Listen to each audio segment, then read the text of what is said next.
কৃষ্ণ হরিবল। সকল ভক্তবৃন্দের শ্রীচরণে আমি কদমের শতকোটি দণ্ডবত প্রণাম ভক্তি গ্রহণ করবেন। হরে কৃষ্ণ। আজ আমরা আস্বাদন করব শ্রীমদ্ ভাগবত মাহাত্ম্য কথা। আপনারা মনোযোগ দিয়ে সম্পূর্ণ ভিডিওটি শ্রবণ করবেন শেষ পর্যন্ত, কারণ ভগবান শ্রীকৃষ্ণ বলছেন ভাগবত শ্রবণের ফলে ধার্মিক হয়, সর্বরোগ ও পাপ মুক্ত হয়, দীর্ঘ জীবন লাভ হয়। শ্রীকৃষ্ণ আরো বলেন, কলির যুগে যেখানে ভাগবত পাঠ হয় সেখানে আমি আমার পার্শ্বদ সহ বাস করি। ভাগবত শ্রবণ ও অর্চনকারীকে কলির এখতিয়ার নাই তাকে স্পর্শ করার। ভগবান শ্রীকৃষ্ণ আরো বলেন, ভাগবত শ্রবণ ও উপভোগকারীকে আমি কখনো পরিত্যাগ করি না।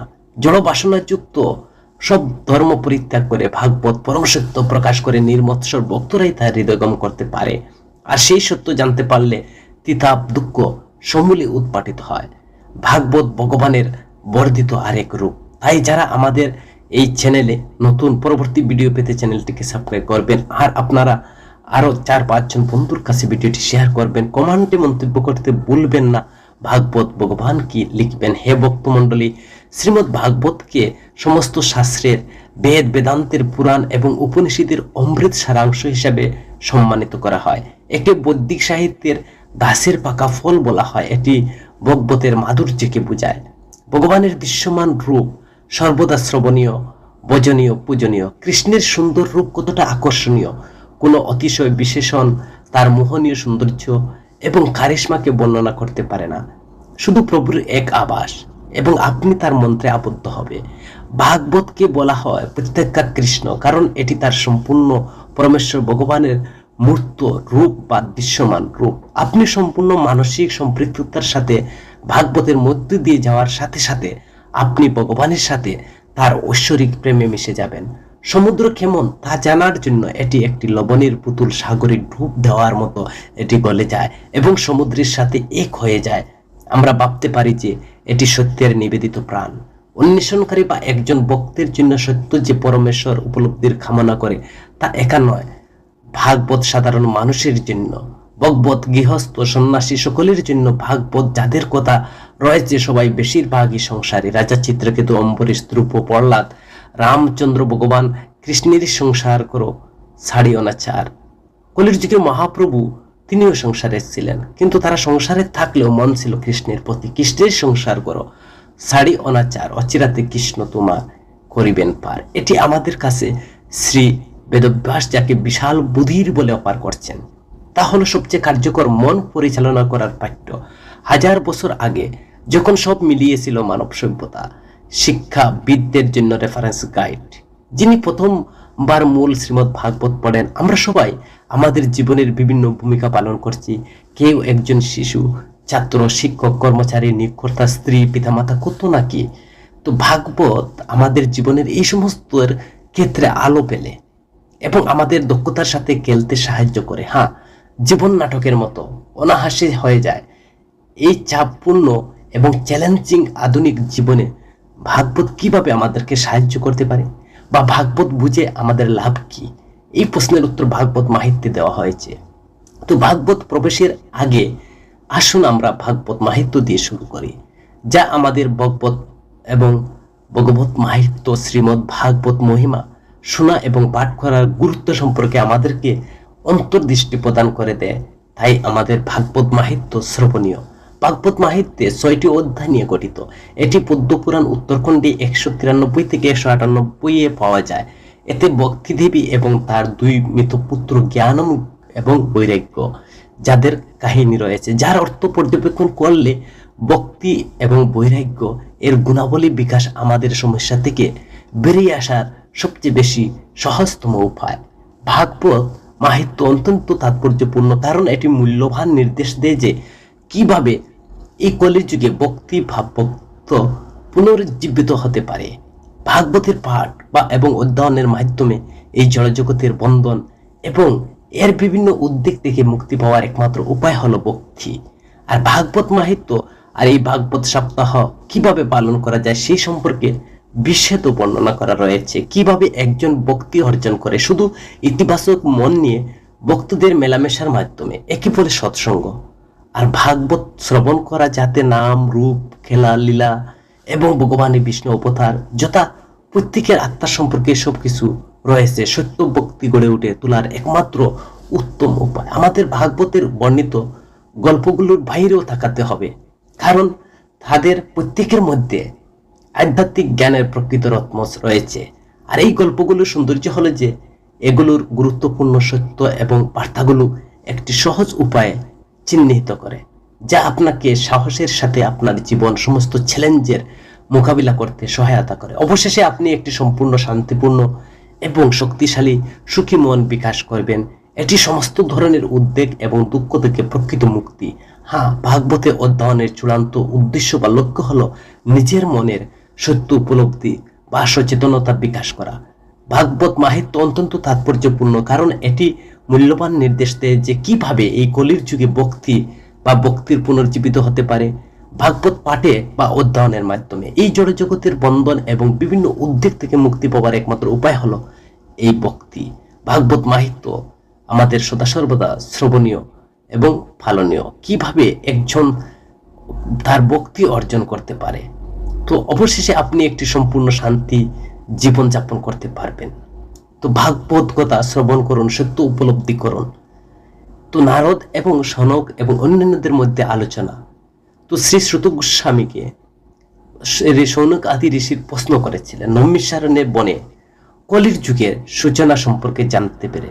তো অসংখ্য ঋষি এবং ঋষি সৌনকাদির নেতৃত্বে ভগবান বিষ্ণুর কাছে হাজার হাজার বছর ধরে তারা সেখানে তপস্যা করে আসছেন, তো যজ্ঞ করে আসছেন।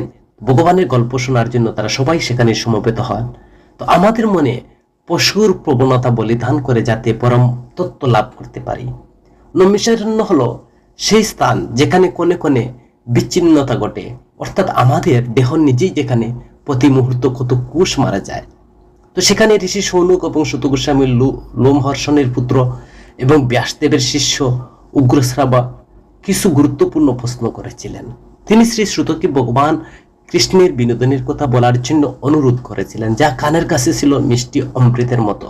তিনি জিজ্ঞাসা করেছিলেন ভগবানের প্রতি ভক্তি এবং ভক্তির মাধ্যমে অর্জিত আত্ম উপলব্ধি বিকাশের মাধ্যমে কিভাবে ভারসাম্যপূর্ণ মন তৈরি করা যায়, মায়ার দ্বারা সৃষ্ট মায়া থেকে কিভাবে রক্ষা পাওয়া যায়, আমাদের অজান্তে বা প্রত্যাশা ছাড়াই যে সমস্যাগুলো আসে তা থেকে বেরিয়ে আসার সর্বোত্তম উপায় কি, কোনটি সাধনা যা একজনকে বা একজনের মনকে শুদ্ধ করতে পারে, কিভাবে একজন শক্তির বিকাশ করতে পারে। তো ঋষি সৌনকাদি তখন প্রকৃত গুরু বা আধ্যাত্মিক গুরুকে মহিমান্বিত করতে যান। মূল্যবান পাথর চিন্তামণি দিতে পারে সমস্ত বস্তুগত সুখ, দেবেন্দ্র দিতে পারে সমস্ত স্বর্গ সম্পদ, কিন্তু গুরু হলেন সেই একজন যিনি আপনাকে সর্বোত্তম পুরস্কার দিতে পারেন। তার মূল্যবান উপদেশ আপনাকে এমনকি বৈকুণ্ঠ লোক দিতে পারে, যা খুবই কম যুগীদের দ্বারা পাওয়া যায়। আর এই গুরুর কৃপা যিনি অজ্ঞতা অন্ধকার দূর করেন। তো ভারত সর্বদা আমাদের গুরু শিষ্য পরস্পরের দ্বারা আশীর্বাদ করেছিলেন। তো আমরা জ্ঞান নিয়ে প্রশ্ন, সমালোচনা, বিতর্কে উৎসাহিত করছি। এটি একটি বৈজ্ঞানিক পদ্ধতি ছিল। এই পদ্ধতি আমাদের সংস্কৃতির মেরুদণ্ড ছিল। আমরা যা কিছু প্রকাশ করি না কেন তা বেড়ে উঠবে এবং লালন পালন করবে। আমাদের প্রকাশ ছিল এই মূল্যবান জ্ঞানের উপর। এইভাবে আমাদের সনাতন ধর্ম প্রজন্ম থেকে প্রজন্মান্তরে স্থানান্তরিত হয়েছে। এখানে আমাদের মহান আচার্যগণ সাধারণ মানুষের সমস্যা সমাধান নিয়ে আলোচনা করেছিলেন। আমাদের বুঝতে হবে যে তারা পৃথিবীর দুঃখ দুর্দশার ঊর্ধ্বে হলেও তাদের মমত্ববোধ এতটা মহান যে তারা আমাদের মতো সাধারণ মানুষকে আমাদের দুঃখ কষ্ট থেকে তুলে আনতে চেষ্টা করেছিলেন। সৌনকাদি শ্রী সুতজির উত্তর, ভগবানের প্রতি ঋষি সৌনকদের অসাধারণ ভক্তি এবং অভ্যন্তরীণ শক্তি এবং সুখের বিকাশ সম্পর্কে আরো জানতে অনুসন্ধিৎস বা শ্রী সুতকে খুব খুশি করেছিল তাদের প্রশ্নে। তিনি তাহাদেরকে সেই বিষয়ে জ্ঞান দিতে সম্মত হন, যা সমস্ত তথ্যের সার, যা সমস্ত ধরনের ভয়, দুঃখ এবং দুর্বলতাকে ধ্বংস করে এবং ভক্তিকে বৃদ্ধি করে। এটি শ্রীমদ্ ভাগবত ছাড়া আর কোনো কেউ ছিল না। অমৃত সমস্ত জ্ঞানের সার, যা একজন অভ্যন্তরীণ পরমেশ্বর ভগবানের অনুভূতি শক্তির বিকাশে সাহায্য করে। এটি যা শ্রী শুক বেদব্যাসের পুত্র শুক মহর্ষি দ্বারা মহিমান্বিত হয়েছে এবং যা সমস্ত বেদের সার বস্তু, যা অবশ্য সকলের মন থেকে দুঃখগুলোকে ধ্বংস করে। তো আমাদের মন মৃত্যুর ভয়ে সদা সর্বদা ভরে গেছে। সময়কে কাল সর্পম দ্বারা প্রতীকী করা হয়েছে। আমরা জানি না কখন আমরা সেই মৃত্যুর মুখে প্রবেশ করব। এটি একটি ভয়াবহ মুখ, অনিশ্চিত ভবিষ্যতের ভয় আমাদের মনকে গ্রাস করে ফেলে। আমরা জানি না যে প্রকৃতপক্ষে আমরা ইতিমধ্যে এই সাপের মুখে বাস করছি। সেই সাপটা হচ্ছে সময়, এবং আমরা জানি না কখন এটি আমাদেরকে গলিয়ে ফেলবে বা খেয়ে ফেলবে। আমরা প্রত্যেকেরই অমরত্ব চাই আর মৃত্যুর ভয় থেকে মুক্তি। তো ভাগবতম কিভাবে আমাদেরকে চিরন্তন সত্য এবং সত্য প্রকৃতির আবিষ্কার করতে সাহায্য করে? দেহ চেতনা আটকে থাকা আমাদের মন যখন পরম চেতনার দিকে স্থানান্তরিত হয়, তখন আমরা আমাদের প্রকৃত যে স্বরূপ বা আত্মাকে উপলব্ধ করি। একে বলা হয় আত্ম উপলব্ধি বা ঈশ্বর উপলব্ধি। ভাগবতম দুর্বল মনের প্রকৃত শান্তি ফিরে পাওয়া যায়। এটি একটি বৈজ্ঞানিক, পদ্ধতিগত এবং রূপান্তরমূলক চিকিৎসা দেয়, যার মাধ্যমে যাত্রা করা যায়। ভাগবত হলো যে জীবনের প্রতিটি মুহূর্তের আপনার উদযাপন করে আত্ম উপলব্ধি করা, এবং শুধু সৌভাগ্যবানরাই এই পরম জ্ঞানময় মঙ্গলময় ভাগবত আস্বাদন করতে পারেন। মূলত শ্রী শুক এবং রাজা পরীক্ষিত দ্বারা সেই ভাগবত আলোচনা করা হয়েছে। তো কিভাবে সেই ভাগবত আমাদেরকে জ্ঞান প্রদান করছেন, এবং ভাগবত হচ্ছে আমাদের জীবনের একমাত্র পরম অমৃত এবং মৃত্যুকে জয় করার আহ্বান এবং ভক্তি জ্ঞান প্রদান করেন। তো কিভাবে দেবতারাও সেই ভাগবত কথামৃত আস্বাদন করতে পারেননি, আত্মজ্ঞানের সেই জ্ঞানটি তারা লাভ করতে পারেননি। ভাগবত হচ্ছে এমন একটি গ্রন্থ, সেখানে ভাগবত শ্রবণ করতে অনেক যোগ্যতার প্রয়োজন হয়। তো ভাগবতের মাহিত্য দেখানোর জন্য একটি গল্প রয়েছে। গঙ্গার পবিত্র তীরে যখন শ্রী শুক ঋষিদের মধ্যে বসে রাজা পরীক্ষিত ভাগবত পাঠ করার প্রস্তুতি নিয়েছিলেন, তখন দেবতারা সেখানে উপস্থিত হন এবং তারা অমৃতের একটি পাত্র নিয়ে এসে শ্রী শুককে ভাগবতের বিনিময়ে তা গ্রহণ করার জন্য অনুরোধ করেছিলেন। তারা বলেছিলেন যে রাজা পরীক্ষিত তাদের অমৃত পান করে মৃত্যুর হাত থেকে বাঁচতে পারে। দেবতারা আত্মজ্ঞানমের অমৃত পান করতে চেয়েছিলেন, যথা শ্রীমদ্ ভাগবতম। শ্রী শুক দেবতাদের দ্বারা আকৃষ্ট বিমুখ হতে পারেনি। তিনি তাদের প্রশ্ন করেছিলেন, তারা তাদের অমৃতকে শ্রীমদ্ ভাগবতে দেওয়া অতুলনীয় জ্ঞান অমৃতের সাথে তুলনা করতে পারে। তারা অমৃত ছিল ঐশ্বরিক রত্ন, ভাগবতের তুলনায় একটি মূল্যহীন পাথর। অমৃত অর্থ কি? একটি জীবন দানকারী ঔষধ। এটি শুধুমাত্র একজন মৃত ব্যক্তির জন্য সবচেয়ে প্রাসঙ্গিক, আর দেবগণের জন্য ভাগবত ছিল অত্যন্ত গুরুত্বপূর্ণ, কিন্তু অপরিহার্য নয় যে। কিন্তু পরীক্ষিতের যে ভাগবতম ছিল নিজেকে বাঁচানোর শেষ উপায়। আমরা যেমন শ্বাস প্রশ্বাস বাতাসের জন্য আকাঙ্ক্ষা করি, তো আমাদের অবশ্যই জ্ঞানের জন্য আকাঙ্ক্ষা করতে হবে। তবে এটি আমাদের জীবনের অলৌকিক খাস করবে। প্রভু কেবল সর্বাধিকের কাছে অ্যাক্সেসের যোগ্য, ভক্ত যে তাকে ছাড়া বাঁচতে পারবেন না। তো একজন গুরু সঠিক শিষ্যকে জ্ঞান দেন, যিনি এটি সম্মান করতে এবং নিজের জীবনে অনুশীলন করতে সক্ষম। তাই শ্রী শুকদেব দেবতাদেরকে সেই ভাগবত অমৃত দেননি, বরং রাজা পরীক্ষিতকে তিনি ভাগবত অমৃত প্রদান করিয়েছেন। পরীক্ষিত এককভাবে ভাগবতের শেখানো সত্যগুলো শুষে নিয়েছিলেন, মৃত্যুর ভয় থেকে মুক্তি পেয়েছিলেন, তার মনকে একটি ঐশ্বরিক পরমেশ্বর ভগবানের মনে রূপান্তরিত করেছিল। আপনি সম্পূর্ণরূপে বা সম্পূর্ণভাবে জীবনযাপন করতে পারেন শুধুমাত্র যদি আপনি ভয় এবং দুঃখ থেকে মুক্ত হন। ভাগবতম হলো মন পরিচালনার পাঠ্য, যা একটি উদ্দেশ্য এবং উচ্চ মূল্যবোধের জীবন যাপনের জন্য শৈশব থেকে শিখতে হবে। ভগবান ব্রহ্মা কিভাবে ভাগবতের মাহাত্ম্য বুঝতে এসেছিলেন। এখন আসুন মাহাত্ম্যের আরেকটি আমরা গল্পেতে যাই। ভাগবত মাহাত্ম্যে দেখা যায়, যখন ভগবান ব্রহ্মা ভাগবতের পরমেশ্বর ভগবানের কথা শুনলেন, আর যে পরীক্ষিত মহারাজ ভাগবত শুনে বুঝতে পেরেছিলেন, তিনি খুব অবাক হয়েছিলেন। এবং তিনি কি করছেন, তিনি ভাগবতকে একটি ওজনের ভারসাম্য একটি প্যানেলে রেখেছিলেন, এবং অন্য প্যানেলে 6টি শাস্ত্র এবং তাদের বিভিন্ন অঙ্গের উপবিভাগ, পাশাপাশি অন্যান্য সমস্ত পুরাণ এবং পবিত্র গ্রন্থ সহ অন্যান্য সমস্ত কিছুর সাথে ভারসাম্য রাখার চেষ্টা করেছিলেন। কিন্তু ভাগবত স্বাভাবিকভাবে বেশি ওজনের ছিল, যা এর অপরিসীম মাহাত্ম্যকে নির্দেশ করে। এটা দেখে সত্যলোকের সমস্ত ঋষিরা আশ্চর্য হয়ে বললেন যে নিঃসন্দেহে এই কলির যুগে শ্রীমদ্ ভাগবত শ্রবণ পাঠ করা সমস্ত দুর্বলতা, ভয়, দুঃখের চক্র থেকে বের হওয়ার একমাত্র উপায়। আমরা এখানে পেতে যে বার্তা কি, আমরা কি বার্তা পেলাম? ভাগবত হলো ভক্তি, গ্রহণ এবং আত্মসমর্পণের পথ। এটি চূড়ান্ত গন্তব্য, যেখানে একজন মানুষের মন পৌঁছাতে পারে প্রভুর পদপথে। এই মহামূল্যবান জ্ঞানের চেয়ে আর কি হতে পারে? একবার চিন্তা করুন। প্রকৃতপক্ষে ব্রহ্মার 4 পুত্র সনক, সানন্দ, সনাতন এবং সনত কুমার এবং অন্যান্যরা অনেক আগেই নারদকে নির্দেশ দিয়েছিলেন যে ভাগবতম সপ্তাহ শ্রবণের মাধ্যমে যে কোনো জীব শক্তি অর্জন করতে পারে।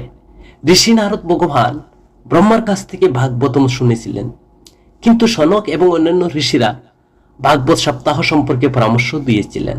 এটি শ্রবণ করে যে ভালো ফলাফল পেতে পারেন। এই কথা শুনে ঋষি শৌনক শ্রী সুত গোস্বামীকে জিজ্ঞাসা করলেন যে নারদ, যিনি জড়বন্ধন থেকে মুক্ত এবং যিনি সমগ্র বিশ্ব ভ্রমণ করেন, তিনি সনক এবং অন্যান্য ঋষিদের সাথে কোথায় দেখা করেছিলেন? তিনি আরো জানতে চেয়েছিলেন যে নারদের মতো একজন পথচারী কিভাবে 7 দিন সুখে ভাগবত শ্রবণ করে এক জায়গায় থাকতে পারে। তারপরও শ্রুত বর্ণনা করলেন কিভাবে নারদ মহান ঋষিদের সাথে সাক্ষাৎ করেছিলেন। নারদ যেভাবে 4 কুমারের সাথে দেখা করলেন।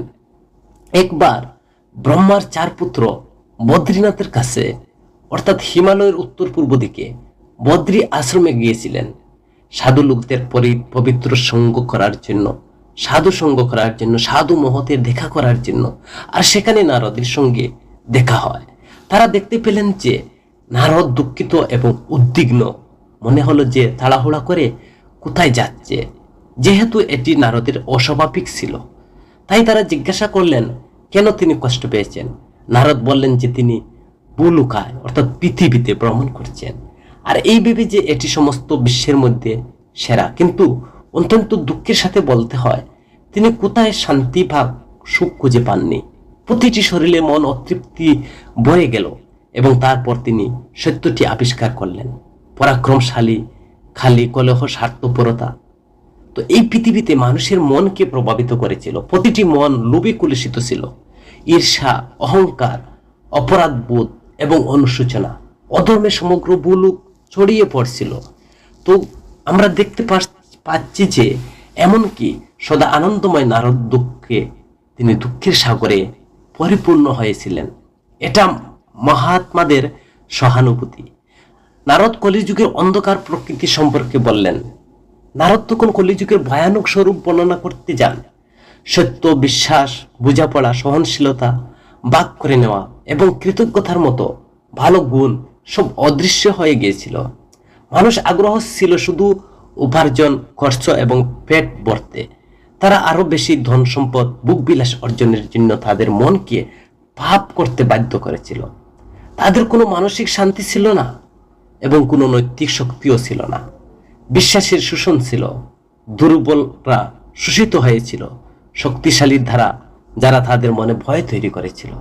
আনন্দের জন্য ভালোবাসার কারণে একটি বাড়ি আরেকটি বাড়ি ছিল না, ভালোবাসার ছিল না, শ্রদ্ধা ছিল না, এসব হারিয়েছিল। পিতামাতারা তাদের সন্তানের মর্যাদা বা আয়ের উৎস হিসাবে দেখছিল এবং তাই তারা সকল শিশুর দ্বারা অবহেলিত হচ্ছিল। সম্পদ, পদমর্যাদার লোভে মানুষ সমাজের ঐক্য এবং শান্তি নষ্ট করছে। তাই প্রতিযোগিতা, হিংসা ছিল। মূর্খতার কারণে স্বামী স্ত্রীর মধ্যে প্রতিনিয়ত ঝগড়া হতো। তথাকথিত ধর্মযাজকরা ভয় সৃষ্টি করে জনগণকে শোষণ করে বেদের ভুল উদ্ধৃতি দিয়ে। তো নারী বেশি কষ্ট পেতেন, বাধ্য হতো, নারীদেরকে বেশি কষ্ট দেওয়া হতো। তাই শিশুদের সব খারাপ চরিত্র দিয়ে নষ্ট করা হয়েছিল। এটা স্পষ্ট যে দুষ্ট মহিলাদের দ্বারা প্রতিপালিত শিশু সমাজের জন্য একটি অভিশাপ হবে। কলির যুগে আগুনে পুড়ে ছাই হয়ে গিয়েছে মঙ্গল। তো উদাহরণ হচ্ছে, যখন রাত সবচেয়ে অন্ধকার হয় তখন এটি এত ভীতিকর মনে হয় যে ভোর কখনো আসবে না। কিন্তু মনে রাখবেন, মধ্যরাত্রি অন্ধকারে ভগবান শ্রীকৃষ্ণের জন্ম হয়েছিল। সুতরাং যখন প্রতিটি জিনিস উল্টো হয়ে যাবে মনে হয়, তখন একটি সেরা মুহূর্তে হতে পারে। তো জ্ঞানী লোকেরা সর্বদা বহনকারী মায়েদের সৎসঙ্গে অংশগ্রহণ করার এবং বক্তব্যতা শোনার পরামর্শ দেয়, যাতে নবজাতক শিশু সেই সংস্কৃতি নিয়ে এই পৃথিবীতে জন্মগ্রহণ করতে পারে বা পৃথিবীতে আসতে পারে। তো কলির যুগে তো বড়ই প্রয়োজন ছিল। ভক্তি এবং তার পুত্রদের সাথে নারদের সাক্ষাৎ হয়েছিল। তো কলির যুগের এই অবস্থায় নারদ মুনি হতাশ হয়েছিলেন। আর যদি বর্তমান আজ থেকে 5000 বছর আগে নারদ এসেছিলেন এই পৃথিবীতে, আর আজ যদি নারদ আসতেন, তাহলে আজকের যে পরিস্থিতি দেখে নারদের আমার মনে হয় যে নারদের জ্ঞানও ফিরে আসতো না। কারণ নারদ কলির যুগের এই অবস্থা দেখেছিলেন, যেখানে অতীত সেবা হচ্ছে না বা অতীতকে সেবা প্রদান করা হচ্ছে না, তখন তিনি অতীত বিমুখ দেখতে পেলেন। তখন তিনি হতাশ হয়েছিলেন এবং তিনি দেখতে পেলেন যে কাহারও বাড়িতে যে গেলে সেখানে অতিথির আহ্বান নেই, আপ্যায়ন নেই এবং চাউল কিনে খেতে হতো। এমনকি এখন যদি নারদমুনি আসতেন, তাহলে দেখবেন এখন যে কলির যুগের যে অবস্থা, পানি কিনে খেতে হয় সবকিছু, তাহলে নারদ তো হায় হতাশ হয়ে যাবে। আগে আগে অন্যান্য যুগে যে অতিথিকে আপ্যায়ন করা হতো, যতদিন সে অতিথি থাকতে চায় ততদিন তাদেরকে সেবা যত্ন শুশ্রূষা এমনভাবে করা হতো যাতে অতিথি কোনো কষ্ট হতো না। তো এখন নারদ এইসব অবস্থা থেকে নারদ মুনি হতাশ হয়ে গেলেন। পৃথিবী ঘুরে নারদ যমুনার তীরে এসে পৌঁছেছিলেন। এটি ছিল শ্রীকৃষ্ণ ভগবানের প্রিয় একটি স্থান ছিল।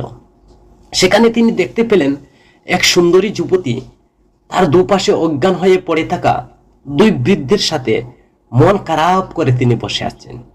তিনি তাদের চেতনা ফিরে আনার চেষ্টা করছিলেন, কিন্তু সবই ব্যথা। তারা সুস্থ না হয় তিনি কাঁদতে থাকেন। আশেপাশে সাহায্য করতে বা সাহায্য পাওয়ার জন্য তিনি কাউকে না দেখে সে নিজে গভীর দুঃখে অজ্ঞান হয়ে পড়লেন নারদ মুনি। অনেক মহিলা তাকে পাকা দিয়েছিল এবং তাকে পুনর্জীবিত করার চেষ্টাও তিনি করেছিলেন। এইসব দেখে নারদ কি ঘটছে তা জানতে সেখানে গিয়ে উপস্থিত হলেন। নারদকে দেখে যুবতী উঠলেন এবং অত্যন্ত বিষণ্ণ কণ্ঠে তাকে সম্বোধন করলেন। তিনি তাকে অনুরোধ করলেন, দয়া করে তার সাথে থাকুন এবং তার দুঃখ মুছে দিন। পবিত্র ব্যক্তিদের উপস্থিতি দুর্বলতার শক্তি সংগ্রহ করতে সাহায্য করতে পারে। তো নারদের দৃষ্টি স্বয়ং এত পবিত্র ছিল যে তার জাগতিক মানুষের সমস্ত ভাব বিনষ্ট করবে।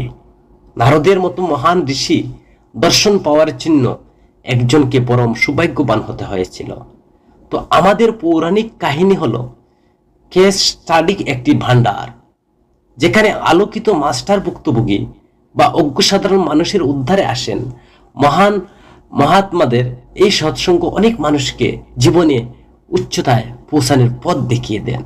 তো নারদ বুঝতে পারলেন যে যুবতী উনি হচ্ছেন ভক্তি এবং তার পাশে যে বসে পড়ে রয়েছেন তারা হচ্ছেন তার দুই পুত্র।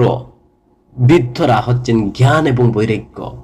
তো স্বার্থপর এবং ব্যবসায়ী মানসিকতার প্রভাবে তারা বৃদ্ধ হয়ে দুর্বল হয়ে পড়েছিলেন। জ্ঞান বৈরাগ্য কখন দুর্বল হয়, সেখানে হচ্ছে টার্নিং পয়েন্ট, যখন নিজের ব্যবসায়িক মানসিকতার প্রভাবেই, স্বার্থপরতার কারণেই তারা সেবাকারী মহিলারা ছিলেন। তো গঙ্গা, সরস্বতী, অন্যান্য। তো ভক্তি তার গল্পে নারদকে বললেন। তো তিনি সমগ্র মহাবিশ্বের সবচেয়ে পবিত্র এবং ঐশ্বরিক ভূমিতে জন্মগ্রহণ করেছিলেন, আর এই ভূমিটির নাম ছিল ভারত। ভা মানে জ্ঞানের আলো, আর রাত মানে যে ব্যক্তি আধ্যাত্মিক জ্ঞানের আলোতে বাস করে। তো এটি ছিল একটি সম্মানিত ভূমি ছিল, কারণ এই দেশটি অনেক মহান ব্যক্তিত্বের জন্ম দিয়েছেন, যারা একাই প্রকৃত জ্ঞান এবং সত্যের সাথে সকলের মনকে এক করতে পারেন। কিন্তু এই দেশ আক্রমণকারী অন্যান্য বিশ্বাস এখানকার মানুষের মনকে প্রভাবিত করেছিল। তো জনগণ ঐক্যবদ্ধ করার পরিবর্তে সেই হানাধাররা অন্যদেরকে তাদের অযৌক্তিক বিশ্বাস সংগ্রহ করতে শুরু করে। তো যেখানে কোনো প্রজ্ঞা বা বৈজ্ঞানিক সত্য ছিল না, তাদের কারণে মানুষ আধ্যাত্মিকতার সত্য প্রকৃত উপলব্ধি হারিয়েছে। তাই ভক্তি দেবীকে শোষিত করা হয়েছিল। সৌভাগ্যবশত কিছু ভালো মানুষের কারণে তিনি তার সন্তানদের কখনো তাদের জীবনে পুরোপুরি হারাননি, বরং তাদের আসল যৌবন এবং সৌন্দর্য হারিয়েছিলেন। বিদ্রোহ হচ্ছে আসল কথা যে ভালো মানুষের সঙ্গে আমাদের শক্তির মাত্রা বেশি থাকে। প্রত্যেকের তার হৃদয়ের মূলে শান্তি এবং আনন্দময় হতে চায়। তো আমরা যখন নেতিবাচক লোকদের সাথে থাকি তখন আমাদের উদ্যম প্রফুল্লতা লোপ পায়। সুতরাং জ্ঞানী লোকেরা আমাদেরকে খারাপ বন্ধু বা দুঃসঙ্গ এড়াতে পরামর্শ দেন, যেমন আমরা বিষ এড়িয়ে চলি। তো ভক্তি নারদকে তার সন্তানদের তার ক্ষমতা ফিরে পেতে সাহায্য করার জন্য ভক্তি দেবী নারদ মুনির কাছে অনুরোধ করেছিলেন। এর মাধ্যমে এই মহান দেশটির তার প্রাচীন তথাপি চিরকালের বৈজ্ঞানিক প্রজ্ঞা অটল থাকতে পারে। তাহলে এই দেশ তার সন্তানরা এত শক্তিশালী হয়ে উঠবে এবং অন্যান্য সমস্ত বিশ্বাসীরা দ্বারা সম্মানিত হবে। এটি হবে সার্বজনীন শান্তি এবং ঐক্যের জন্য একটি বাস্তবায়ন স্থান। তাই সেই জন্যই এই ভারতবর্ষে বৈজ্ঞানিকের প্রজ্ঞায় অটল থাকতে পারে, সেই কথা সেই সময় বর্ণনা করা হয়েছে। তা আজ সত্যি আমরা যা দেখতে পাচ্ছি ভারতের বৈজ্ঞানিক অগ্রগতি। তো নারদ ভক্তিকে আরো কান্নাকাটি না করার পরামর্শ দেন। তাকে আশ্বস্ত করলেন যে মহাগুরু ঐতিহ্য তাকে প্রাচীন এবং সংস্কৃতি রক্ষা করবে। তারা তার উপর আশীর্বাদ বর্ষণ করবেন এবং তিনি তার ব্যাখ্যা করেছিলেন যে স্বার্থপর মনের লোকেরা সংস্কৃতিকে নষ্ট করার চেষ্টা করছে, তবু এমন ভালো লোক রয়েছে যারা প্রাচীন পুরানো জ্ঞানকে পুনর্জীবিত করতে উঠবে। শান্তি এই যুদ্ধে ভালো, মানুষকে অনেক কষ্ট করতে হবে, কারণ স্বার্থপর মানুষেরা ক্ষমতার সম্পদ ধারণ করবে আর স্বার্থপর লোকেরা ভালোদের ধ্বংস করার জন্য সমস্ত নিষ্ঠুর উপায় ব্যবহার করবে। কিন্তু স্বার্থপররা বাঁচবে না, কারণ তাদের মানসিক শক্তির অভাব ছিল এবং তাদের মনে শান্তি থাকবে না। অবশেষে বিজয় ঐশ্বরিক মনের মানুষের কাছে আসবে। সত্যম ইভা জয়তে। জগতের দুঃখ খারাপের লোকের কর্মের কারণেই নয় একা, কিন্তু ভালো মানুষের নিষ্ক্রিয়তা। অর্থ খারাপ মানুষের ক্ষমতা থাকলেও তা ক্ষতিকর হয়ে যায়। অর্থ ও ক্ষমতা যখন ভালো মানুষের কাছে থাকে তখন তা সবার জন্য শান্তি সমৃদ্ধি নিয়ে আসে। নারদের ব্যাখ্যা করেন কেন ভক্তি এবং তার পুত্ররা দুর্বল হয়েছিলেন। এই পৃথিবীর সমস্ত বিষ দিয়ে প্রকৃতির মাতাকে লুণ্ঠন করে সমস্ত রকমের অশুভ সঞ্চয় করেছিল। পারিবারিক জীবনে নীতি নৈতিকতা বা মূল্যবোধ ছিল না, বা সবার সমান স্বাধীনতা ছিল না। মানুষের শরীরে চেতনার সীমাবদ্ধতা ছিল, একাই শারীরিক বা ইন্দ্রিয় সুখের সন্ধান ছিল। একদিকে পুরুষেরা নারীদেরকে তাদের আনন্দের উৎস হিসাবে ব্যবহার করত এবং অন্যদিকে নারীরা পুরুষদের অসম্মান অবজ্ঞা করত। হারিয়ে গেছে পারস্পরিক শ্রদ্ধা ও ভালোবাসা। এমত অবস্থায় আমাদের মহান সংস্কৃতি একাই একটি সুরেলা জীবনের আসল সমাধান দেবে। বস্তুবাদী জীবন হারিয়ে যাওয়া আমাদের মানুষের প্রাচীন সংস্কৃতি প্রজ্ঞা ভুলে গেছে। বস্তুবাদী জগতে তারা এতটা ব্যস্ত ছিল যে এই জ্ঞান বোঝার জন্য তাদের সময় ছিল না। যেহেতু কেউ সেই প্রকৃত ভক্তির প্রতি যত্নশীল ছিল না, তাই সেই বৃদ্ধ দুর্বল হয়ে পড়েছিলেন জ্ঞান এবং বৈরাগ্য। কিছু ভালো মানুষের মহানুভবতায় সে তার যৌবন ফিরে পেয়েছিলেন। ভক্তি দুই ছেলে তখন বৃদ্ধ এবং দুর্বল হয়েছিল, কারণ ভালো মানুষ তাদেরকে জাগিয়ে তুলতে পারেনি, কারণ তাদের কেউ চায়নি।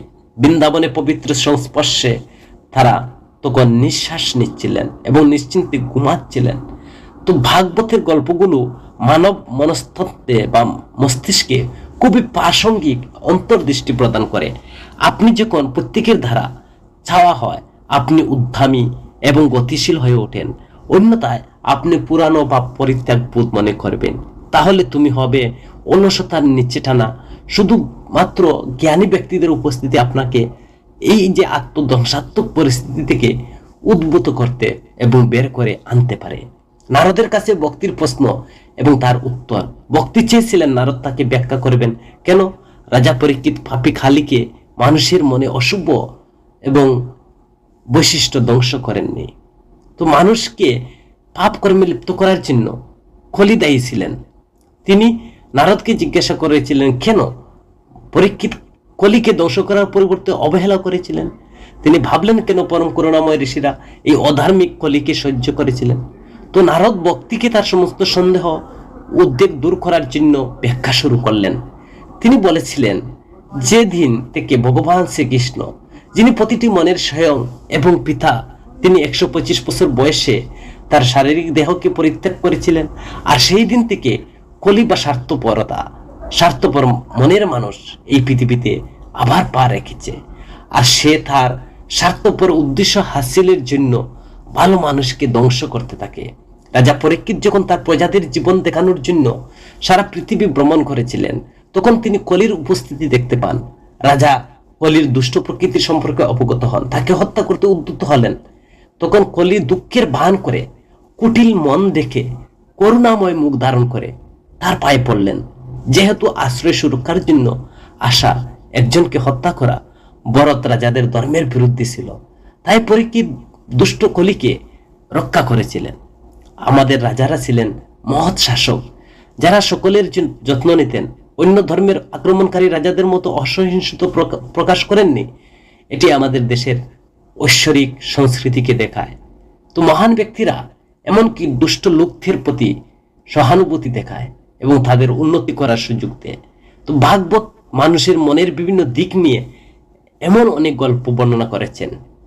তো এই অধ্যায়টি আমাদের সত্য ভক্তি সম্পর্কিত গুরুত্বপূর্ণ বার্তা প্রদান করে থাকে। তো সত্যিকারে ভক্তি আপনাকে অবশ্যই আত্মজ্ঞান সম্পর্কে জ্ঞান দেবে এবং ত্যাগের উপায়। ত্যাগ মানে দুনিয়া থেকে পলায়ন বা আপনার কর্তব্য বলে বোঝা যাবে না। এটা ভালো বা খারাপ সব পরিস্থিতির সাম্য, মানসিক এবং ভারসাম্য গড়ে তোলার ক্ষমতা। এটি হলো সমস্ত কিছুর প্রভুর প্রসাদ, উপহার, গিফট হিসাবে আন্তরিকভাবে গ্রহণ করার ক্ষমতা। তো এই গল্পে ভক্তিকে সর্বদা তার পুত্র জ্ঞানম এবং তার সাথে দেখা যায় বৈরাগ্যম। এর অর্থ হলো জ্ঞানম বা পর্যবেক্ষণ বা বৈরাগ্যম, ত্যাগ বা বৈরাগ্য পূর্ণ প্রবৃত্তি সত্যই ভক্তি, আর ভক্তির এর সাথে আসে। ভক্তি মানে অভ্যন্তরীণ চেতনা নামের দিকে নিজের মনকে বিমুখ করা। ভক্তি ছাড়া জ্ঞানম বৈরাগ্যের কোনো অস্তিত্ব নেই। যখন একজনের প্রকৃত ভক্তি থাকে, তখন নিজের কর্তব্য দায়িত্ব সম্পর্কে জ্ঞান অর্জন করা সহজ হয়। এটাই প্রভুর প্রতি আন্তরিক সেবা। একটি মন যে ক্রমাগত প্রভুর উপর নিবন্ধ থাকে বা ভেতরের চৈতন্য জাগ্রত থাকে, শীঘ্রই ভারসাম্যপূর্ণ হয়ে ওঠে। এইভাবে এটি জীবনের প্রত্যেক জীবের সমস্ত অভিজ্ঞতার মুখোমুখি হতে যথেষ্ট সক্ষম হয়ে ওঠে। এবার আসা যাও রাজা পরীক্ষিতের কথা। তিনি ঋষি সমুদ ঋষির পুত্রের দ্বারা অভিশাপ পেয়েছিলেন। তো এইভাবে 7 দিনের মধ্যে তাকে সাপড়ে কামড়ে মারা যেতে হয়েছিল। এই কথা শুনে পরীক্ষিত তখন রাজ্য ত্যাগ করে গঙ্গার তীরে চলে যান। মৃত্যু পর্যন্ত উপবাস করার তিনি সিদ্ধান্ত নেন, পায় উপবেশন। কিন্তু তিনি এতটা সৌভাগ্যবান ছিলেন যে শ্রী শুক তাকে ভাগবত পাঠ করিয়েছিলেন, তার মৃত্যুর ভয় দূর করেছিলেন। পরীক্ষিতের কি এমন দুর্দশা টেনে নিয়েছিলেন? এমনকি মহৎ গুণের অধিকারী একজন মহান ব্যক্তি হিসেবে ঋষি শ্রমিক যখন তার সফরকে স্বীকার করেননি, তখন তিনি তার ক্রোধ অধৈর্যকে নিয়ন্ত্রণ করতে পারেননি। তার অহংকার আঘাত পেয়েছিলেন এবং সেই ঋষির চারপাশে একটি মৃত সর্প দেখে তাকে অপমান করে তিনি তার হস্তিনাপুরে ফিরে আসলেন। তো আমরা যখন উত্তেজিত হই, তখন আমাদের স্বতঃস্ফূর্ত শব্দ কাজের ফলাফল আমরা খুবই কমই জানি। তাই তাড়াহুড়া না করে এমন সিদ্ধান্তে ঝাঁপিয়ে পড়ার আগে আমাদেরকে কিছু মুহূর্ত অপেক্ষা করতে হয়, যা পরে ক্ষতিকারক হয়ে যেতে পারে। তো পরীক্ষিতের ক্ষেত্রে অনিবার্য নিয়তি তার ভূমিকা পালন করেছিল। তো মৃত্যু একটি সাপের মতো, যা দিন দিন আমাদের দিকে হেঁটে আসছে, কিন্তু পরীক্ষিতের জন্য এটা নিশ্চিত হয়ে গেল মাত্র 7 দিনে। একজন জ্ঞানী ব্যক্তির হিসাবে তিনি এটি সঠিক অর্থ বুঝতে পেরেছিলেন এবং পার্থিব জিনিস থেকে মনোযোগ সরিয়ে নেওয়ার তিনি সিদ্ধান্ত নিয়েছেন। বন্ধু বান্ধবের কাছে শেয়ার করবেন। হরে কৃষ্ণ। জয় হোক সকল ভক্তবৃন্দ।